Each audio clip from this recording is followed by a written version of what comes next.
Známý americký finančník a mecenáš George Soros se může v krátké době stát osobou, které bude znemožněno vstoupit na území Slovenské republiky.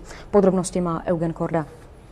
Dôvodom, pre ktorý by mohli byť všetky hraničné prechody Slovenskej republiky pre tohoto muža uzavrené, je jeho prejav na ekonomickom fóre v Crans-Montáne. Podľa Sorosa sa v niektorých reformujúcich krajinách kombináciou nacionalistických ideológií so záujmami veľkého biznisu vytvárajú podmienky pre vznik fašizmu, teda uzatvorenej spoločnosti.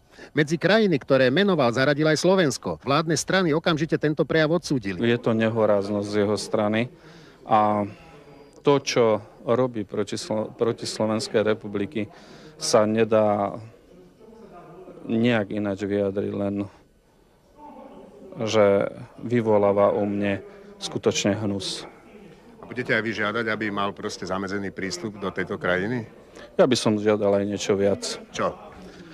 No, nech si každý domyslí. Najostrejší postoj zaujalo minulý týždeň Hnutie za demokratické Slovensko, ktoré oznámilo, že v prípade, ak sa George Soros neospravedlní, požiada ministerstvo zahraničných vecí, aby ho označilo za personu non grata.